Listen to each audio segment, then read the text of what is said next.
ইন্নাল্লাহা ওয়া মালাইকাতাহু ইউসাল্লুনা আলান নবী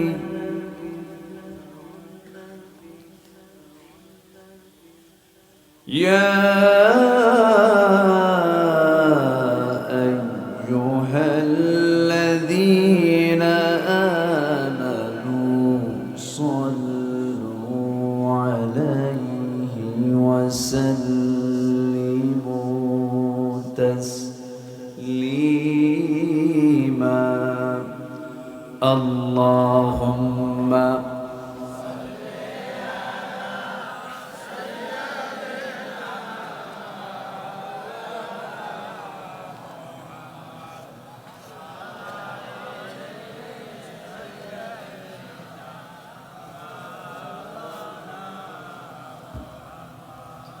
একটু মোহাব্বত দিয়ে নবীর প্রেমে মাতোয়ারা হয়ে জবান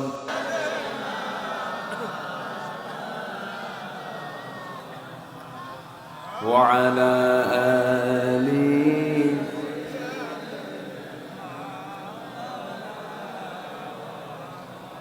সবাই বলুন বালাগাল উলা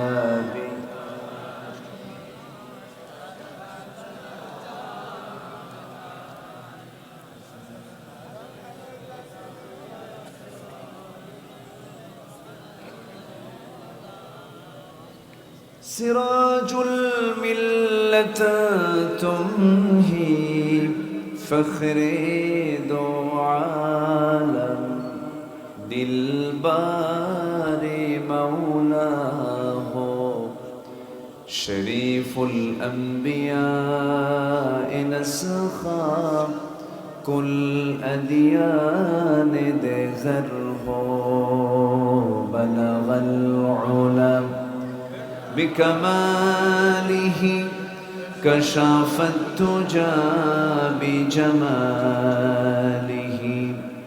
حسنت جميع خصاله سلوا آمين কোরআনের সুর মাঝে শুনেছি যে নাম আজানের সুর মাঝেও শুনেছি সে নাম ও নাম শুনেছি আমি আমার হৃদয় হে রাসূল নবীজি তোমায় হে রাসূল নবীজি তোমায় সবাই বলি সাল্লাল্লাহু আলাইহি ওয়াসাল্লাম। বৃহত্তর বরিশাল অঞ্চলের পিরোজপুর জেলার মঠবাড়িয়া উপজেলার বড় হারজি আল খিদমাহ তাফসীর মাহফিল ইন্তেজামিয়া কমিটি কর্তৃক আয়োজিত 17তম বার্ষিক ওয়াজ মাহফিল 2025 মহৎ আয়োজনের সম্মানিত সুযোগ্য সভাপতি জনাব শরীফ মোহাম্মদ আব্দুল জলিল সাহেব,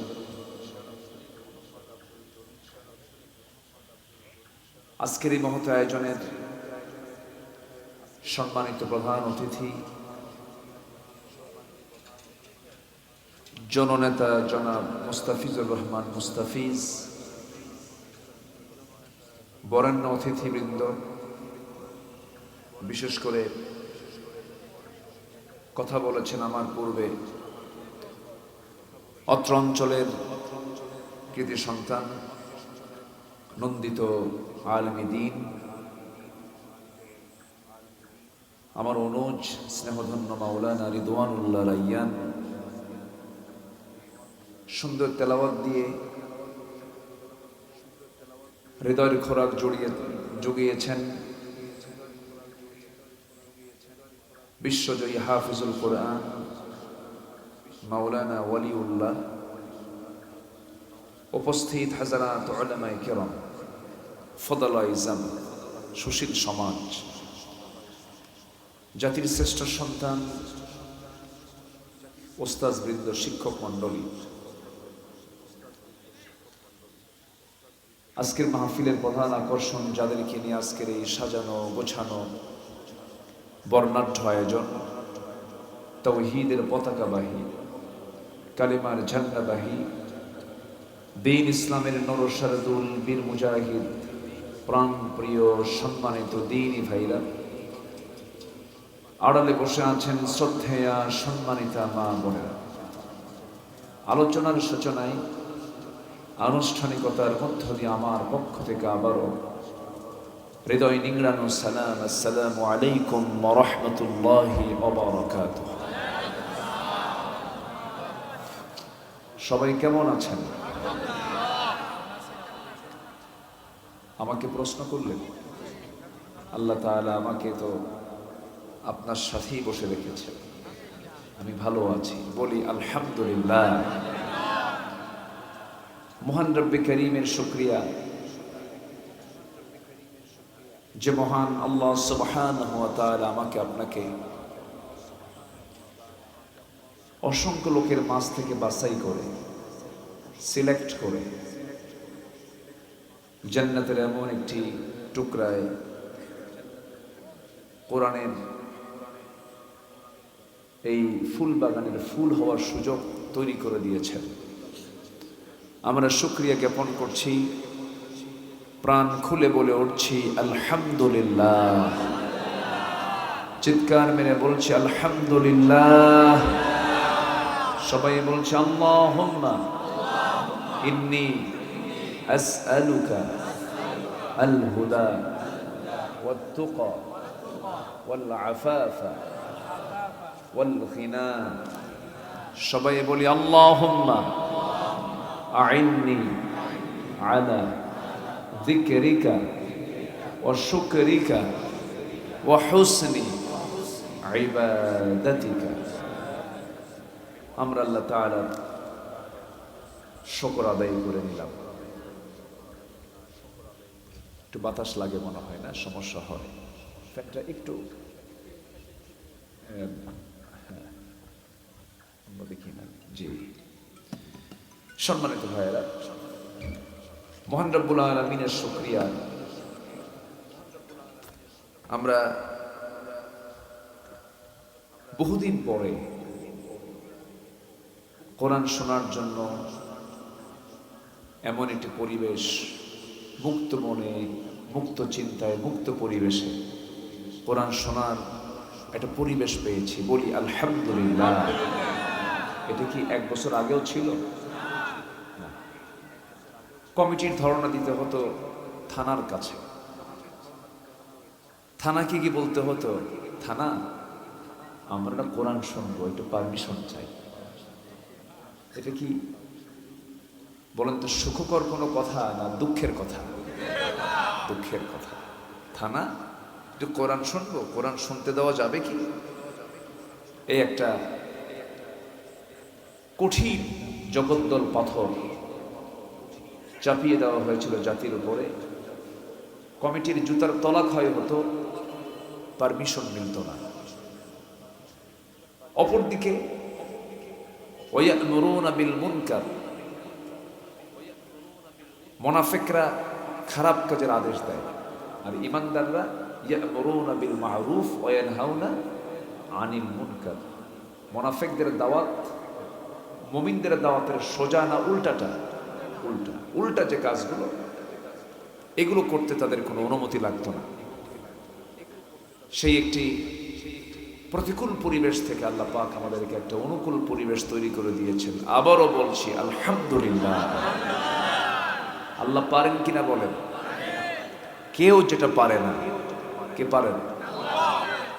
আসতে বলবেন না, কে পারেন? অনস্তিত্ব থেকে অস্তিত্ব দিতে পারেন তিনি কে? নিষ্প্রাণকে প্রাণ দিতে পারেন তিনি কে? তিনিই পারেন, তিনি ছাড়া কেউ পারে না। আমরা যারা বলি আমরা পারি, এটা ভুল। পারার যোগ্যতা, বাস্তবায়নের যোগ্যতা একমাত্র, কেবলমাত্র, শুধুমাত্র কার? আল্লাহ। তার কি সময় লাগে? কোনো প্ল্যান লাগে? আল্লাহ রাব্বুল আলামিন বলেন, ইন্নামা আমরুহু ইযা আরাদা শাইআন আন ইয়াকুলা লাহু কুন ফায়াকুন। আমার আল্লাহ যখন কোনো কাজের সিদ্ধান্ত নেন, শুধু বলে দেন কোন হয়ে যাও, সঙ্গে সঙ্গে মাইক্রো সেকেন্ডের আগে তা বাস্তবায়ন হয়ে যায়। জোরে বলি সুবহানাল্লাহ। আমার আল্লাহ সকল সৃষ্টিগুলো খুঁত না নিখুঁত? বলুন বলুন, খুঁত না নিখুঁত? কোনো খুঁত আছে? একটা বিল্ডিং বানাতে নিয়ে এখানে রড কম হয়েছে, বেলকুনি ছোট হয়েছে, বাথরুমগুলো ছোট হয়েছে, প্লান উল্টাপাল্টা হয়েছে। আর আমার আল্লাহর দেওয়া ছাদ, বিশাল আকাশ, কোথাও কোনো খুঁত দেখা যায়? কোনো প্রবলেম দেখা যায়? কার অবদান? আসতে বলবেন না, কার অবদান? আল্লাহ। আল্লাহ যা কিছু করেন সব মেপে মেপে, কোনো কম বেশি তিনি করেননি। যা দিয়েছেন সব মেপে মেপে দিয়েছেন, বিকদারিন, পরিমাণ মতো দিয়েছেন। বেশি হলে বান্দার কষ্ট হবে, বান্দার সমস্যা হয়ে যাবে। আল্লাহ পাক, ধরুন এই যে বৃষ্টি, আমরা অনেকে মনে করি বৃষ্টি হচ্ছে না কেন, এটাকে বলি না আমরা, কিন্তু বৃষ্টি হচ্ছে না কেন এটার জবাব, সঠিক জবাব একমাত্র কার কাছে আছে? আল্লাহর কাছে আছে। আল্লাহ রাব্বুল আলামিন বলেন, ওয়াল্লাযী নাযালা মিনাস সামাই মাআন বিকদারিন মাউন বিকদারিন ফাআনশারনা বিহি বালদাতান মাইতান কাযালিকা তুখরাজুন। জোরে বলুন আল্লাহু আকবার। তিনি সেই মহান রব যিনি আসমান থেকে পরিমিত পানি দুনিয়াতে পাঠায় দেন। বিকদারিন, এখানে আলেম উলামা যারা আছেন, পরিমিত পানি পাঠান। যে পরিমাণ পানি আকাশ থেকে নাজিল করেন, সেই পরিমাণ পানি তিনি ওয়াটার সাইকেল, পানির চক্রের মধ্য দিয়া তিনি আবার জমিন থেকে আগে উঠায় নেন। জোরে বলে সুবহানাল্লাহ। যে পরিমাণ পানি মাটি থেকে, দুনিয়া থেকে তোলেন, সেই পরিমাণ পানি তিনি আবার পৃথিবীতে আবার বৃষ্টি আকারে নাজিল করেন। এটাকে ওয়াটার সাইকেল বলে, পানি চক্র বলে। এই পানি চক্র, এই পদ্ধতি, পৃথিবী কিয়ামত হয়ে যাবে। কেউ কি পারবে? বলেন, কেউ কি পারবে? প্রতি সেকেন্ডে ভূপৃষ্ঠ থেকে প্রায় 16 মিলিয়ন টন পানি বাষ্প হয়ে উপরে ওঠে প্রতি সেকেন্ডে। তার পরিমাণ হলো 16 মিলিয়ন টন। কেউ তো সুবহানাল্লাহ বললেন না? 16 মিলিয়ন টন পানি আল্লাহ তাআলা জমিন থেকে আকাশে তোলেন। ওটা কি মানে ময়লা পানি সহ? কি পানি? ফ্রেশ পানি। সে পানির মধ্যে কোনো ভেজাল নাই, কোনো আর্সেনিক, কোনো জীবাণু। আমার বন্ধুগণ, প্রতি সেকেন্ডে যদি 16 মিলিয়ন টন যদি পানি বাষ্প হয়ে যায়, বছরের পরিমাণ দাঁড়ায় হলো 513 ট্রিলিয়ন টনে। 513 ট্রিলিয়ন টন পানি আল্লাহ পাক প্রতি বছরে জমিন থেকে তোলেন। এই যে সিস্টেম, এই যে পদ্ধতি, পৃথিবী পরিচালনার পদ্ধতির জন্য সবচেয়ে বড় প্রয়োজন হলো পানি। এই ডিপার্টমেন্ট সম্পূর্ণ কন্ট্রোল করেন তিনি কে? এরপরও বান্দা কয়, আল্লাহ আমারে কি দেখে? আল্লাহ আমারে কি দেখে? কোথায় বঙ্গোপসাগরের পানি? কি ওটা কি মিঠা না লবণ? আপনাদের এলাকার পানিও তো একটু লবণ লবণ আছে, একটু টিবল চাপড়ির লবণ লবণ মনে হয় ডাবের পানি খাচ্ছে, একটু লবণ লবণ লাগে। ওই বঙ্গোপসাগরের পানিগুলো আল্লাহ রাব্বুল আলামিন যখন তুলেন, যখন তিনি জমিন থেকে যখন পানিগুলো তুলতে নেন, কি কি তার সিস্টেম? আল্লাহ রাব্বুল আলামিন বলছেন, বান্দারা আমি যখন পানিগুলো তুলি লবণ করে তুলি না, লবণটাকে মাইনাস করে সমুদ্রে রেখে দিয়ে আমি ফিল্টারিং করে সুন্দর করে মিঠা পানি তুলে তোমার জমিনে ঢেলে দেই। জোরে কোন সুবহানাল্লাহ।